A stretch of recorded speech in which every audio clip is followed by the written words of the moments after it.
নানা ধরনের কথা নানা জায়গা থেকে আপনারা শুনবেন, কিন্তু আপনারা আমাদের রাজনৈতিক কর্মসূচি দেখে আমাদেরকে বিচার করবেন। আমরা কোন রাজনীতিগুলোকে সামনে নিয়ে আসি, এখানে সংস্কার নিয়ে আমরা কাজ করছি, এখানে আমরা সব ধর্মের মানুষের সহাবস্থানের জন্য কাজ করছি, সব জাতির মানুষের জন্য আমরা সহাবস্থানের জন্য কাজ করছি। যখন জুলাই সনদের মধ্যে আসলো যে সব ধর্মের সব সম্প্রদায়ের মানুষের স্বীকৃতি, আমরা কিন্তু সেটার পক্ষে অবস্থান নিয়েছি।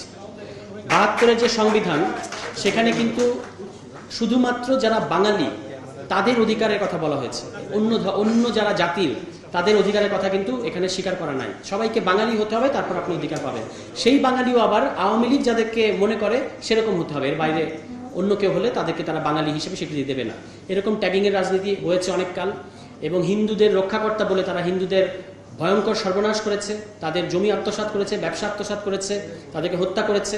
এবং এখন আবার তারা আমাদের দেশে হিন্দুদের মধ্যে একটা ইনসিকিউরিটি তৈরি করার চেষ্টা করছে যে যেহেতু বাংলাদেশে আওয়ামী লীগ নাই, বাংলাদেশে তো হিন্দুদের আর কোনো উপায় নাই, হিন্দুদের আর কোনো তাদেরকে রক্ষা করার জন্য কেউ নাই।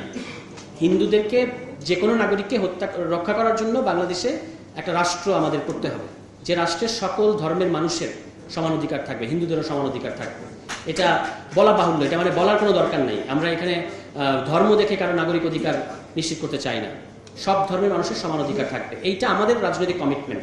সর্বশেষ কথা বলবো সেটা হলো যে আপনাদের যে কোনো ধরনের সমস্যায় নাগরিক এনসিপি আপনাদের পাশে আছে, এবং আপনাদেরকে কেউ একটা ফুলের টোকা দেওয়ার আগে আমরা আপনাদের সবসময় ঢাল হয়ে থাকতে চাই আপনাদের সাথে।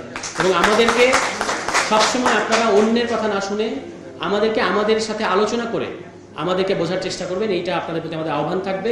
এবং সম্প্রীতির জুলাই শুধুমাত্র এই আজকের কর্মসূচি না, আমি আশা করব আপনাদের প্রতি আহ্বান জানাবো যে সব ধর্মের মানুষদের নিয়ে সম্প্রীতির বাংলাদেশ গড়ার জন্য ভবিষ্যতে আপনারা কাজ করে যাবেন, এটা আপনাদের প্রতি আমাদের প্রত্যাশা থাকবে।